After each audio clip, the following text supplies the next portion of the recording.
नमस्कार, मैं हूं शिरीष मिश्रा। हमारी इस बेहद खास पेशकश में स्वागत है आप सभी का।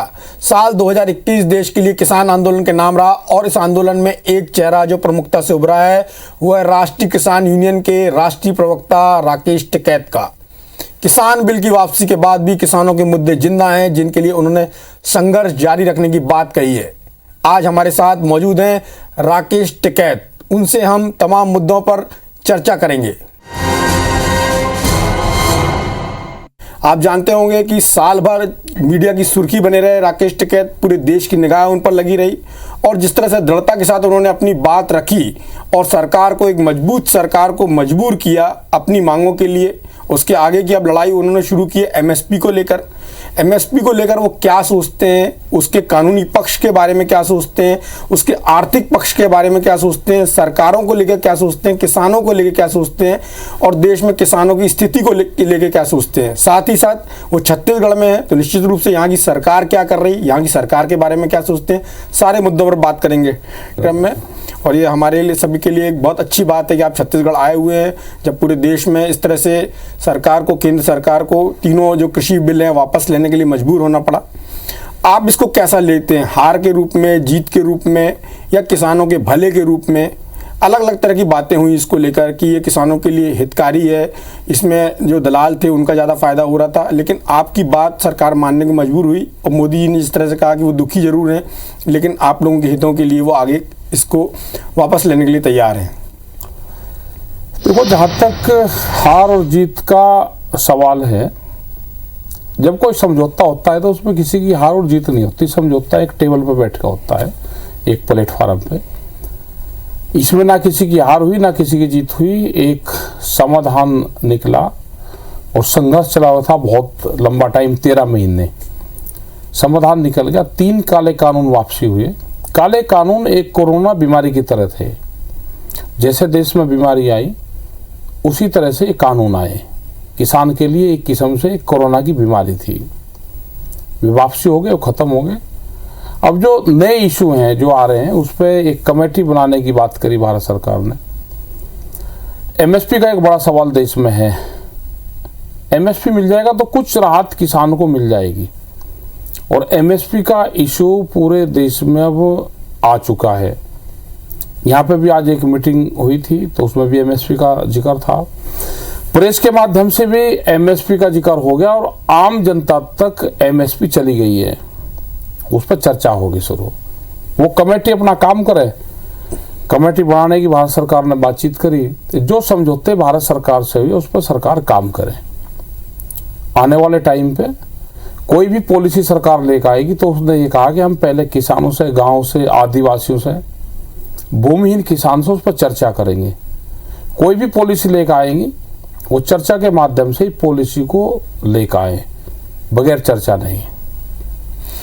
ठीक है जी, एक खास बात है, जैसा कहा जा रहा है कि एमएसपी में विशेषज्ञ भी रखे जाएंगे। आपका इसको लेके कहीं ना कहीं एक वो रहा है कि आपका ऐसा सोचना रहा है कि विशेषज्ञ कौन, तो आपकी निगाह में विशेषज्ञ कौन और कृषि संबंधित मामलों में जिनको कृषि वैज्ञानिक, कृषि विशेषज्ञ, कृषि पत्रकार या इस तरह के जो तमाम लोग हैं जो बड़े जगहों पर रहते हैं लेकिन जो किसान खेत में होता है, जिसको एक्चुअल में चीज़ें मालूम होती है, जिसको एक्चुअल में प्रॉब्लम फेस करना पड़ता है, आपको क्या लगता है किसका उसमें होना ज़्यादा जरूरी है और किसका बहुमत वहाँ उसमें होना ज़्यादा जरूरी है? नहीं, वहाँ बहुमत की बात नहीं, अपनी बात रखेंगे। अगर वो कमेटी बनेगी, अपने किसान उसमें रहेंगे और सरकार और जो बड़े उद्योगपति हैं वे भी अपना पक्ष दर उसमें रखेंगे। उसको कमेटी को बनने दो, कौन कौन उसमें आते हैं। कोई किसान ऐसा नहीं है कि अपनी बात ना वहाँ पर रखेगा, किसान संगठन के लोग जाएंगे और अपना पक्ष वहाँ पर रखेंगे। आपने एमएसपी को लेकर एक बात कही कि इससे सरकार को टैक्स भी ज़्यादा मिलेगा और इसका क्या गणित है वो आप सरकार को बता सकते हैं। तो क्या सरकार आपके साथ एमएसपी के विषय पर चर्चा करने के लिए तैयार है, या आपने जिस तरह पूरा आंदोलन चला, बीच में एक समय ऐसा आया जब बोला गया कि एमएसपी देने के लिए सरकार तैयार है या एमएसपी पर लिखित में देने के लिए तैयार है, तो इसमें कानून की बात क्यों की जा रही है, इसको कानूनी जामा पहनाने की बात क्यों की जा रही है, इसके क्या पक्ष हैं? एमएसपी को खत्म थोड़ा होगी, एमएसपी तो आज भी है। आज भी सरकार कह रही है कि एमएसपी थी, है और रहेगी। जब कानून उसमें आ जाएगा कि एमएसपी से नीचे पर खरीद नहीं होगी तो वो कानून का दायरा बनेगा कि उसके नीचे पे कोई भी मंडी में बोली शुरू नहीं होगी।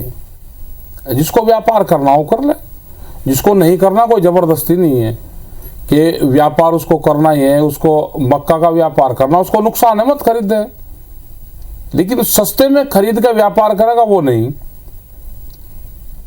ये हम चाहते हैं कि कानूनी गारंटी किसानों को मिल जाए पूर्ण रूप से। यदि कानूनी गारंटी मिल जाती है और उसके बाद यदि व्यापारी अपना कोई रिंग बना लेते हैं, यदि वो खरीदारी नहीं करते हैं, तो फिर ऐसे खाद्यान्नों का क्या होगा? अरे हो जाएगा, उसका भी रास्ता देखेंगे। कोई जिम्मेदारी थोड़ा है व्यापारी की कि वे सस्ते में ही खरीद देंगे। ये सारी चीजें आएंगी, उसके लिए देश का किसान तैयार है। देश का किसान तैयार है, आप पहले उस पर कानून बनने दो। ठीक है जी, आपने तीनों कृषि कानून वापस करवाए, उसके बाद अभी एमएसपी पर भी आपकी बात शुरू हुई है। आगे आप जो किसानों की दशा दिशा है उसके बारे में क्या सोचते हैं? जैसे केंद्र सरकार का कहना था कि 2024 तक वो किसानों की आय को लगभग दुगना कर देंगे, 2022 तक, सॉरी। तो क्या आपको लगता है कि अगले साल तक ऐसा कुछ होने जा रहा है? अभी देखेंगे, सरकार को आने तो बुझेंगे उससे सरकार से। आप अभी छत्तीसगढ़ के दौरे पे हैं, पहले भी छत्तीसगढ़ आते रहे, आंदोलन के दौरान भी आपका छत्तीसगढ़ आना हुआ है। आपको क्या लगता है यहाँ किसानों की स्थिति क्या है, यहाँ क्या सुधार करने की आवश्यकता है, और सरकार जो अभी वर्तमान सरकार है पिछली सरकार की तुलना में किस तरह से काम कर रही है, खासतौर पर किसानों के मामले में? यहाँ पे जो एमएसपी दे रही है वो एमएसपी से ज़्यादा यहाँ पे किसानों को दे रही है, लेकिन सबकी खरीद नहीं हो रही, ये एक बड़ी समस्या है। और वह खरीद जब होगी जब एमएसपी पर खरीद शुरू होगी, एमएसपी गारंटी कानून बन जाएगा। हमको 3-4 चीज़ों पे एथेनॉल पर जाना पड़ेगा, मक्का, राइस, व्हीट, शुगर, इन सब चीज़ों पर हमको जो एथेनॉल बनता है उस पर हमको जाना पड़ेगा। तो पूर्ण रूप से फिर ये गारंटी हो जाएगी कि एमएसपी पे नीचे पर खरीद नहीं होगी। वो भी एक बड़ा सवाल है। और यहाँ के जो सरकार ने कहा कि हमने एथेनॉल की परमिशन मांगी कि हम राइस से एथेनॉल बनाएं और व्हीट से बनाएं, तो उसकी परमिशन भारत सरकार ने नहीं दी। तो सरकार को परमिशन देनी चाहिए कि एथेनॉल अगर हमारी फसलों से बन सकता है तो उसको बनाना चाहिए, उससे देश के किसान को भी लाभ होगा। और जो हम बाहर से तेल खरीदते हैं वो तेल भी हमारा डाउन आएगा, जो फॉरेन करेंसी हम भेजते हैं दूसरे देशों में तो उसको भी डाउन आएगा, हमारी प्रॉपर्टी बचेगी। तो छत्तीसगढ़ सरकार को जैसे परमिशन नहीं मिल रही, तो क्या आपके बैनर तले इसके लिए केंद्र सरकार को भी पत्र लिखा जाएगा, कोई सिफारिश की जाएगी? नहीं, हम तो कह रहे हैं उनको, सबको, भारत सरकार को कह रहे हैं कि जो भी लोग, जो भी सरकारें अपने वहाँ पे एथेनॉल लगाना चाहती हैं वो लगवावें, उनको परमिशन दें। क्योंकि आज अनाज इतना भंडारण हमारे पास में है कि एथेनॉल शुरू हो जाएगा तो किसानों को 2 रुपये मिल जाएंगे, नहीं तो वो सड़ने लग रहा है। तो एथेनॉल परमिशन देनी चाहिए और एमएसपी गारंटी कानून बने, किसानों को उसके लाभ होगा। अभी 23 फसलों पे देने की बात है, आप 23 पे ही दो, उसके बाद में दूध पे भी चाहिए, वेजिटेबल्स पे भी चाहिए, फ्रूट्स पे भी चाहिए, सारी चीज़ों पे है। वो एक नेक्स्ट जो स्टेप आएगा वो आएगा, स्वामीनाथन कमेटी की रिपोर्ट आएगी, उसको भी सरकार लागू करे, क्योंकि नुकसान हो रहा है किसान को आज। उसका अगर हिसाब लगा कर देखें तो पूर्ण रूप से घाटे की खेती कर रहा है, उसका हिसाब लगाना चाहिए। और जब तक सरकार उसको सपोर्ट नहीं करेगी वो जिंदा नहीं रह सकता। बहुत बड़ी बात कही आपने। आप छत्तीसगढ़ में जिस तरह से किसान आंदोलन को देखते हैं, तो जो जैसा दिल्ली में चल रहा था, पंजाब में चल रहा था, हरियाणा में चल रहा था, पश्चिमी उत्तर प्रदेश में चल रहा था, यहाँ उस तरह से आंदोलन होता हुआ नहीं दिखाई दिया। बीच बीच में हुआ जरूर, लेकिन आप जिस तरह से यहाँ दौरे करते हैं उसके अनुपात में कहा जाए तो यहाँ के किसान उतने जागरूक नहीं दिखाई दिए। क्या वजह हो सकती है इसकी? करेंगे, यहाँ के किसानों को भी जागरूक करेंगे, क्योंकि पहले तो एमएसपी का इन स्टेट में खरीद होती नहीं थी, अब होनी शुरू हुई है कुछ कुछ, और एमएसपी की चर्चा देश में सब जगह चली गई। तो यहाँ के किसानों को भी जागरूक करेंगे और अपने हकों की लड़ाई यहाँ के किसानों को भी लड़नी चाहिए। कुछ यहाँ की सरकारों की योजनाएं हैं, वे योजनाएं पूरे देश में लागू, उस तरह की भी योजनाएं हैं। राकेश जी, जिस तरह से ये आंदोलन चला और इतना लंबा आंदोलन चला और अचानक से एक दिन इस आंदोलन को खत्म करने के लिए केंद्र सरकार ने बिल वापसी की घोषणा की, उसके बाद कैबिनेट में ही पारित हुआ, फिर संसद के अंदर ही पारित हुआ। क्या इसके पीछे आप चुनाव एक बड़ी वजह देखते हैं कि जिन राज्यों में चुनाव होना है, खासतौर पर उत्तर प्रदेश की बात करें, उत्तराखंड की बात करें, पंजाब की बात करें, वहाँ इसका बड़ा असर होता हुआ दिखाई देगा। मणिपुर, गोवा में कितना असर होगा इतना तो नहीं कहा जा सकता, लेकिन इन 3 राज्यों में तो खासतौर पर बड़ा असर होता हुआ दिखाई देगा। क्या ये बड़ी वजह थी केंद्र सरकार के कदम पीछे खींचने के लिए? देखो, हमने बार बार ये कहा कि कानून वापसी हो गए, उन्होंने किस कंडीशन पे ले लिया ये हमारा सब्जेक्ट नहीं है, ये है जो इस पर रिसर्च करेगा, ये सब्जेक्ट है उसका। वो सरकार से बात करे तो हमने क्यों ले लिया, हमारा इससे कोई मतलब नहीं है कि उन्होंने क्यों ले लिया, हमारा मतलब है कि उन्होंने ले लिया, हमारी डिमांड थी उन्होंने पूरी कर दी। कोई किसी को रिसर्च इस पर करनी हो तो भाई बुझे, इस पर तय तक हो जाए। ठीक है जी, ऐसा माना जा रहा था कि इसका असर उत्तर प्रदेश के चुनाव पर, खासतौर पर पंजाब और उत्तर प्रदेश में बहुत ज़्यादा पड़ने वाला है। आप सभी तरह के लोगों से मिलते हैं, उत्तर प्रदेश में भी और हरियाणा में भी, पंजाब में भी, पूरे देश के लोगों से मिलते हैं। आपका आकलन क्या है, यदि ये सरकार इसको वापस नहीं लेती, वैसी स्थिति रहती, तो क्या किसान सरकार के खिलाफ यानी भारतीय जनता पार्टी के खिलाफ मतदान करते? और आज की स्थिति में क्या किसान भारतीय जनता पार्टी की तरफ जाएगा या नहीं जाएगा, या वो भारतीय जनता पार्टी को इसमें किस तरह से लेगा? देखो, चुनाव की बात जब आएगी तो चुनाव का कोई कुछ नहीं बताता किसी को कि चुनाव में उसको क्या करना है। वो पूरा देखता है पहले वाली सरकार कैसी थी, दूसरी पार्टी कैसी है या कैसी है, तो उसका एक अपना आइडिया होता है चुनाव का। अब चुनाव तो 2 महीने बाद में है, अब वो क्या करेंगे उसकी हमको जानकारी नहीं, हम चुनाव से रहते हैं दूर। हमारा इशू होता है सरकारों से, वो चाहे स्टेट गवर्नमेंट हो या भारत सरकार हो, मुद्दों के आधार पर हमारी बातचीत होती है। अभी समझौते हुए हैं, सरकार को ये है कि अपना सरकार काम करे, जो समझौते हुए उस पर सरकारें काम करें। आपको लगता है कि ये चुनाव होने जा रहे हैं उसमें किसानों के मुद्दे, इसके अलावा भी किसानों के जो मुद्दे होंगे वो एक बड़ा रोल प्ले करेंगे? बिल्कुल रहेंगे, अपनी बात हम कहते रहेंगे सरकार को। गन्ना भुगतान का मामला है, आलू का सवाल है, एमएसपी पे खरीद का सवाल है, तो ये बड़े इशू वहाँ पे हैं। बिजली पूरे देश में सबसे महंगी उत्तर प्रदेश में है, तो ये चर्चा भी जरूर आएगी। आपको क्या लगता है, जैसे कृषि के साथ ग्रामीण अर्थव्यवस्था को जोड़ने की बात की जाती है और ग्रामीण उद्योग धंधे की बात की जाती है, तो कृषि से इसको कैसे कनेक्ट करके किसानों की स्थिति को आगे बढ़ाया जा सकता है, उसको अप किया जा सकता है, अपग्रेड किया जा सकता है? ऐसी कोई आपके पास कोई जिसको बोलना चाहिए कोई आकलन है, या आपने कोई सर्वे कराया है, या आपके पास जो फीडबैक आता है उसके आधार पर आप कुछ ऐसा कोई मॉडल सरकार को सजेस्ट कर सकते हैं क्या? देखो, क्या है कि एक एग्रीकल्चर कैबिनेट बनेगी, उसमें 18 मिनिस्ट्री आएंगी, और जब सरकार बातचीत करेगी बैठकर तो एक मॉडल हम तैयार कर सकते हैं।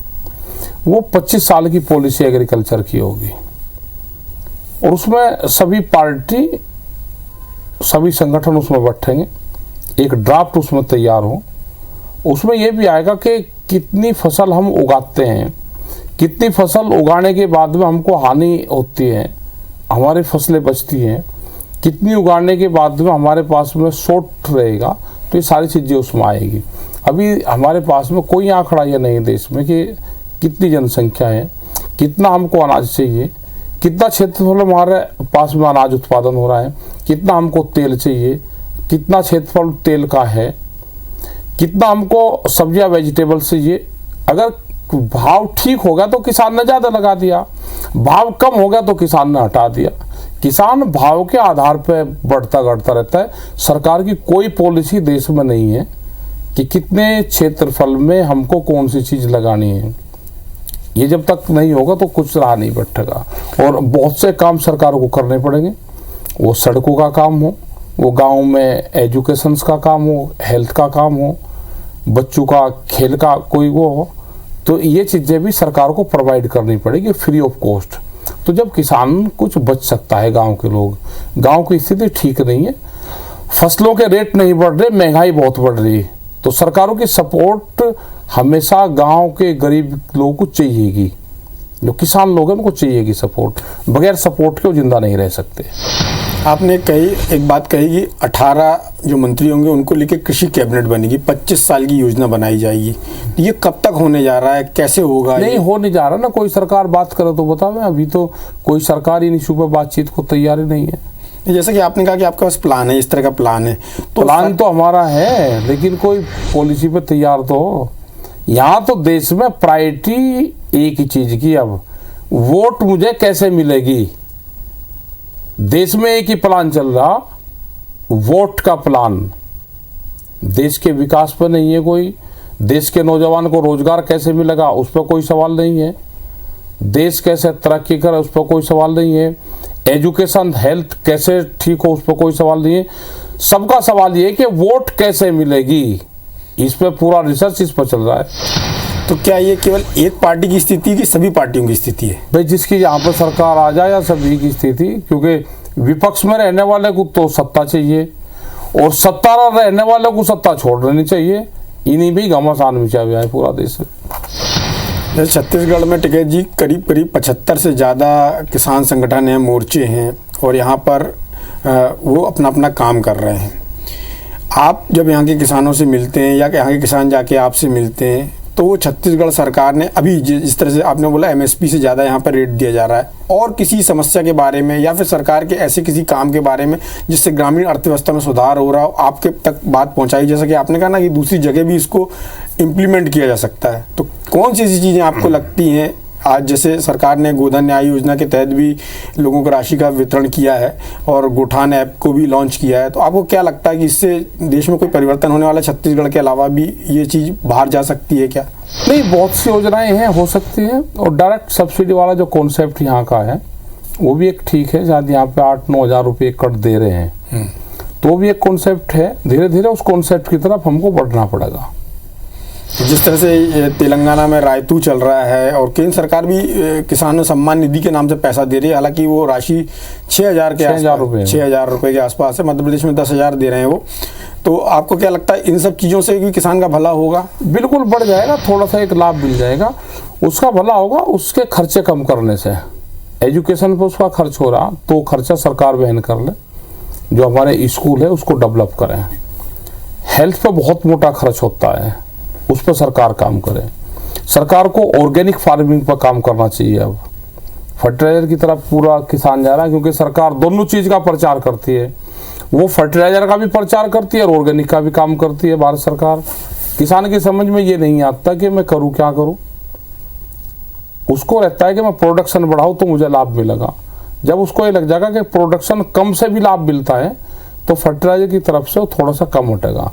ये सरकारों की जिम्मेदारी बनती है पूर्ण रूप से। अब ये तो पॉलिसी ले आए कि 10 साल पुराना ट्रैक्टर नहीं चलेगा। भाई ट्रैक्टर नहीं चलेगा तो सरकार बदल दे उसको, 10 साल में लेती रहे, उस पर से 1-2 लाख रुपया ले ले, उसको ट्रैक्टर दे दे। अब ये कहना है कि बदलना पड़ेगा, एनजीटी का कानून है, बदलना पड़ेगा ट्रैक्टर, तो किसान तो मर जाएगा।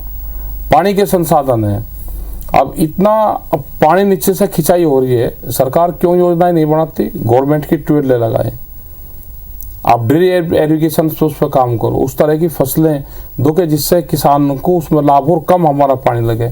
तो ये चीज़ें भी हमको बचानी पड़ेगी, देश की उर्वरकता शक्ति बढ़ानी पड़ेगी हमको। जो मिट्टी खराब होती जा रही है उस पर हमको काम करना पड़ेगा, जल हमको बचाना पड़ेगा, इन सब चीज़ों पर हमको काम करना पड़ेगा। और ये सरकार सहयोग करे इसमें, ये जब भी हो सकता है। फिलहाल इस विशेष चर्चा में बस इतना ही। नमस्कार।